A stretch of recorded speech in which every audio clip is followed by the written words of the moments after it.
My name is Dale English. I'm 69 years of age, turning 70 next year. I'm a person who enjoys a good chat and a lot of fun.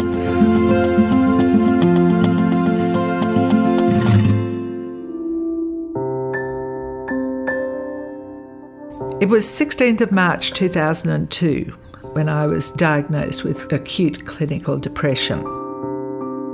My husband and I fought every day, and I cried every day for a year. We called in to see my brother one Saturday afternoon, and I started to cry, and I couldn't stop. And he said, "You need some sort of help." And I said, "Well, there's no help available." He then suggested a psychiatrist.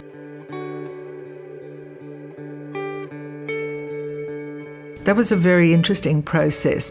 She put me on to an antidepressant. She said this will take about 6 weeks to kick in, but in the meantime, I'd like to talk to you about cognitive behaviour therapy. And the CBT has been just wonderful. The biggest thing I discovered was that I always thought a feeling came first and then a thought. So I thought that the feelings were creating the way I was thinking, but it wasn't.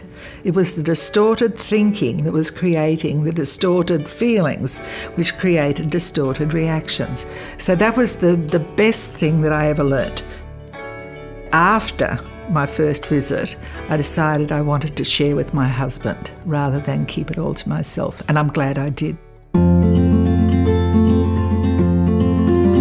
I changed a lot of things I used to do in my life and the way in which I did them. I moved house from the perfect show home into a 20-year-old timber house. It wasn't perfect, so I didn't have to strive to keep it perfect. I gave up golf. I played for 35 years and I don't play at all now. I don't even belong to a golf club. But the reason I did was it was a concrete way of saying, I'm good, because there's the scorecard that says you have had a par round. And that worked for me for so long, and the perfectionism did.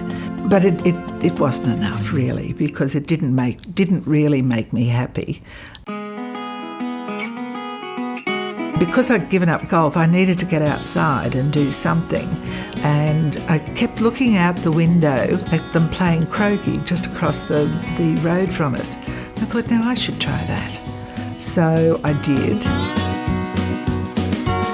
I just love my croquet because I can laugh. If I've had a bad shot, I can laugh. My talking circles, of course, is the other thing. I belong to a group who talk about a lot of different topics. She's teaching them on pillowcases. It's not an opinion group, it's a talking circle.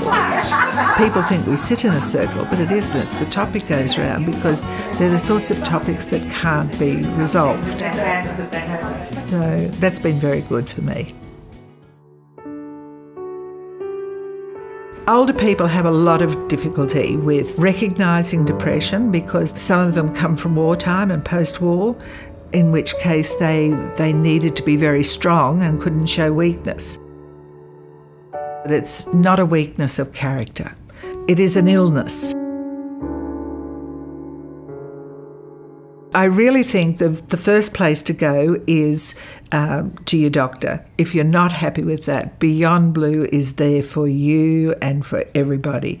And they have a website, they have a toll-free number, it's all there for you. So do it. I often reflect with my husband on what life was like before and what life is like now. And for me, there's absolutely no comparison. But how it is now is wonderful. I have 20 years left and I want them to be the best they possibly can be. And with happiness and contentment and good mental health, I think I'm going to have a great time. Young people today, the bunch of friends I have now are better than I've had all my life. And some of them still do go back 50 years.